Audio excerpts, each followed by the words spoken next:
So I had a request to talk about sort of the difference between information and knowledge and how that relates to utility. So I wanted to see if I could address this. I took some quick notes. We'll see how it goes.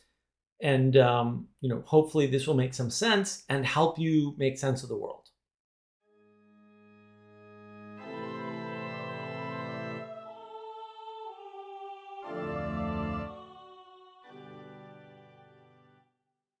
In the models that I use, and they're on the channel, they're all over the place. The knowledge engine model in particular is very useful. If you haven't seen that, you probably want to take a look at it. It takes a while to understand for some people maybe, but I think it's super important. We have signals, and signals are basically all around us, right? We get signals through language, we get signals through watching other people, right? That's embodied knowledge, right? Or exemplification. Right, we get signals from nature, right? You hear birds, right? There's all sorts of sounds going on. There's all sorts of feelings that you get, like your passions are signals. You get hungry, right? You get thirsty. Those are signals. All kinds of signals. You get pain. All kinds of signals everywhere. What we do with those signals is that our perspective filters them out to some extent, and also helps us to form them. Now, when a signal gets formed, it becomes information. That's how it works. And again, look, this is the model that I use. It's the model that I've helped, develop with a bunch of people, right, to help them understand sort of what I'm doing and how I think about these things, to help them sense make the world, right? So not making universal claims, not getting crazy here. I'm just telling you how this works in sort of, for me, to make sense of the world. So when you have signals that get informed and become information, they are stored in your memory.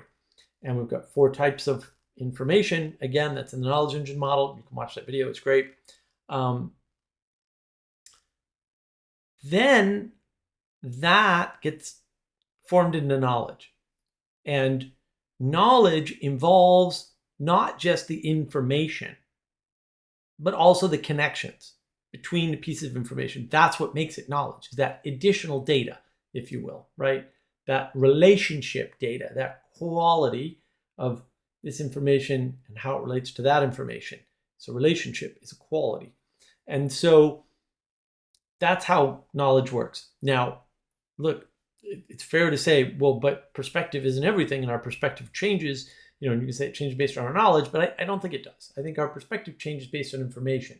So these signals come up, they modify their perspective, right? Because they fill it up, or they, rub up against it, or it can't filter all the stuff, right? Like eventually you get so hungry that you have to eat. That happens. You get overwhelmed by signals sometimes. So that changes your perspective on, well, now I want food.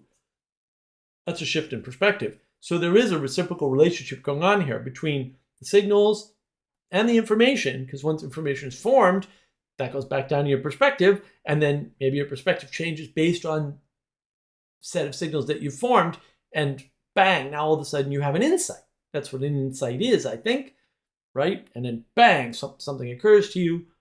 That happens. And then with knowledge, the knowledge gets updated on the lower level, basically, from the information or from the richness of the sort of the relationship. So your perspective can change such that now new relationships in the world are available to you, right? And suddenly you can see, say, how when you interact with somebody, they're responding to you at the same time that they're asserting themselves, right? So they have to assert themselves based on something, and sometimes that's actually your initial position to them, or something that's occurred to them in their past, right? Their memories, whatever. And that's where the utility comes in. So information up to knowledge, right? And then there's a utility. And that utility is wrapped up in your action. Whatever your action is, something's going to happen, right? And that thing that happens is towards some end. Now, because we're the creatures we are, and we don't just have a conscious mind, we also have an unconscious mind. A lot of people talk about consciousness. It's like, well, what about the unconscious? Have you even thought about that? Do you have a definition of consciousness that includes both? Probably not. Nobody has a definition of consciousness so far, so fair enough. But you're not accounting for the unconscious stuff, the stuff that's lurking below the surface that you're not able to rationalize in the moment. And maybe you rationalize it after the fact and tell yourself you're a rational creature, but there's no evidence to support that in the science. There's a lot of science done on this, just none of it supports rationality. Not to say that we're never rational about anything ever, just to say that what the science actually says experimentally is that we're almost never rational about anything for any length of time that's reasonable. We have little tiny sparks of bits of rationality, and it's not very much, even if you add it all up. And this is important because what it says is the way to understand things is through their utility. Well, what effect did this have? Maybe that's what you intended unconsciously, not consciously. A lot of people self-sabotage. What do you think self-sabotage is? Self-sabotage is your unconscious mind not wanting to succeed, because maybe success means, oh, I could have done this sooner and been more successful. Or maybe success means a bunch of trade-offs you're not willing to make, because when you're successful, things change, and people don't like change, right? Some people love change. Some people don't like change. You can love change too much. It goes both ways. And that's the problem. Staying in the middle is hard. So the utility tells you a lot about what's going on. But also, here's the interesting thing. This also goes in reverse, right? Because there are 4 causes, according to Aristotle. He's probably correct about this, by the way. If you think there's a single cause for something, I'm skeptical. I don't think that's possible. What happens is we want to do something, right? So there's a projected utility into the future. And what sometimes happens is we go, all right, well, I want this thing. We'll say, I want a good career in the computer industry, and a good career in the computer industry might involve, I don't know, software engineering, something I'm rather familiar with. So what do? Well, I need the knowledge, and I need the certified knowledge, or in some cases you don't need certified knowledge. I never had any, in order to get that. And then in order to get the knowledge, I need to seek the information. So it goes completely in reverse, right? And then that utility of having a good job in the software industry, where pretty easy enough to do much, right? You sit at a desk and type some code and bang, you get money. That drives the knowledge and the information and the perspective.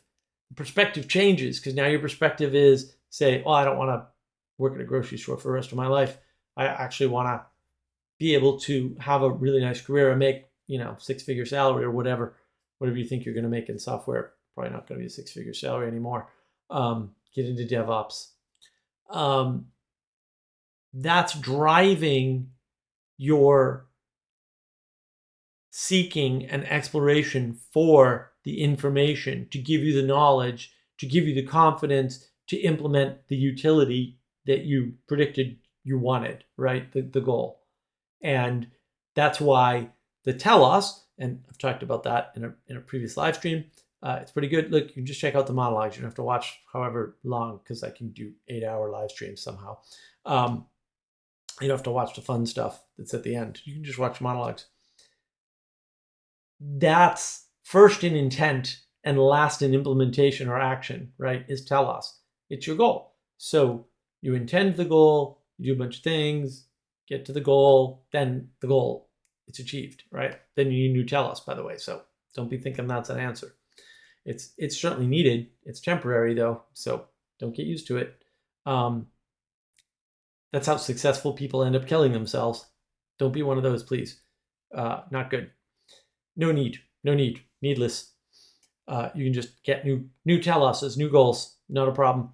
There's plenty of things to do in the world, and you can't do even a fraction of them.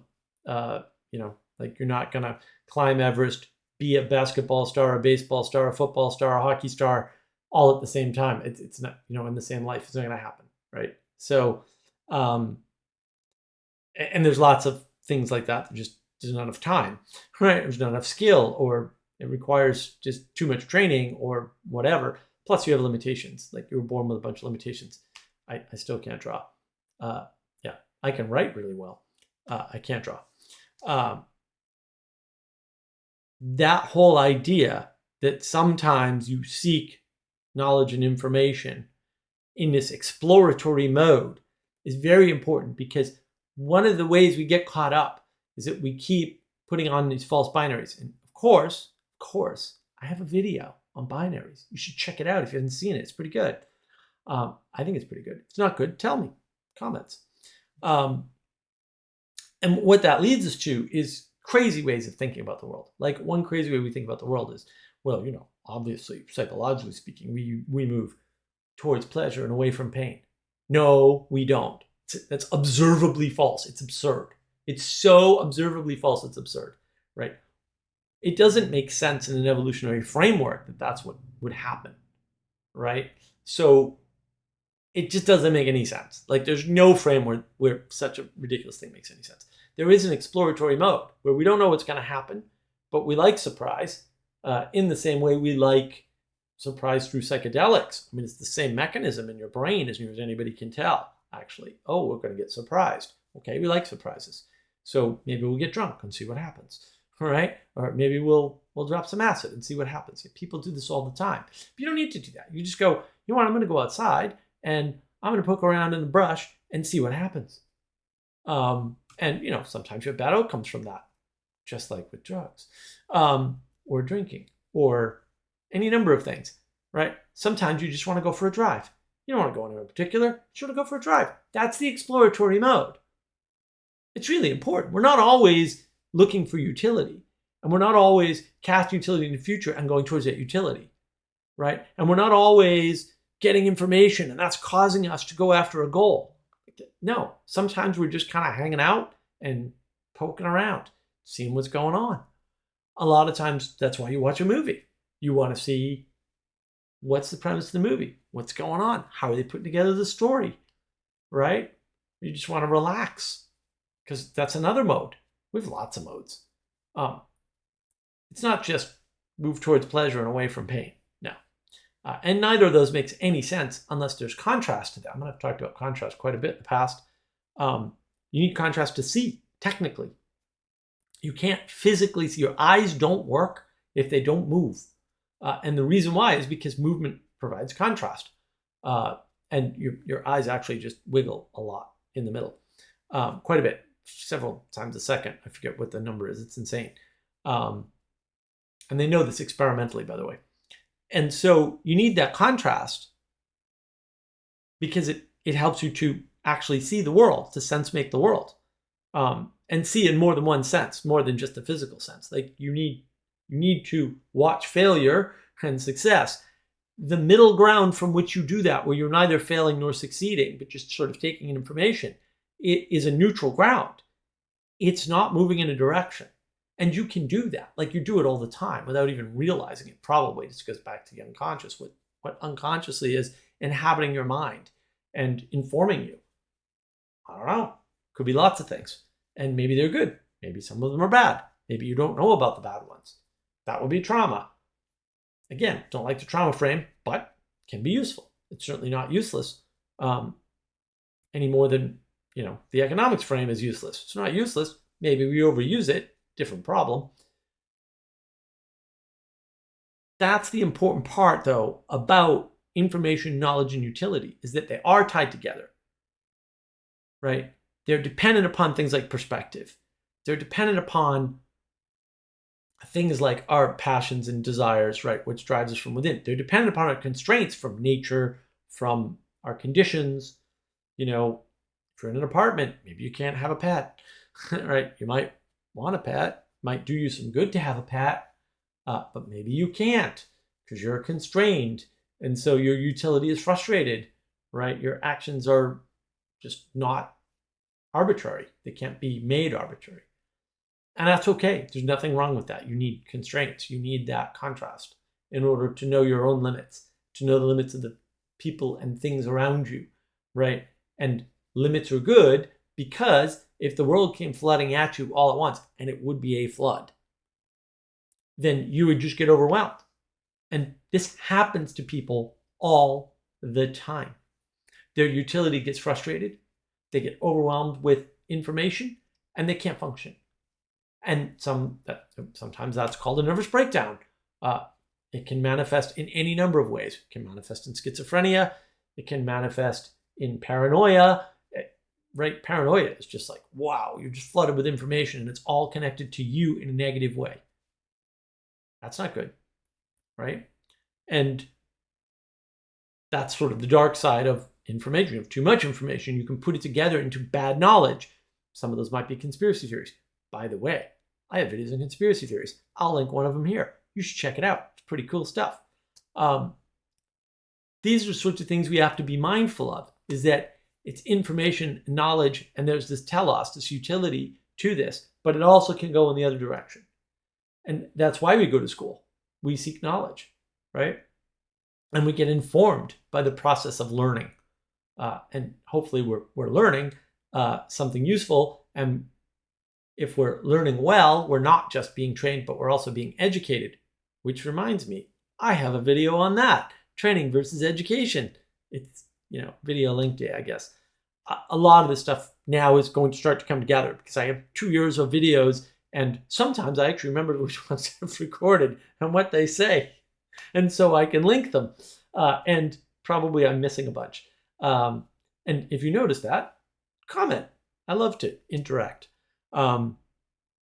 So I wanted to cover that because I thought it was important. And, my friend Danny also was like, oh, do more tie together videos. And so this is a topic that came up. Jesse suggested it. I said, oh, this is a tie together video. Let's try it out and see how it goes. And to that end, please let me know. How did it go? Did I do a good job? Are these clear? What can I change? How can I make this more clear? And look, I'm just still reeling from all these wonderful subscribers and sudden views that I'm getting. I'm really happy about that, and it's it's really humbling and it's great, and it just shows that it pays to really care about that thing that I value the most, which is everyone else's time and attention.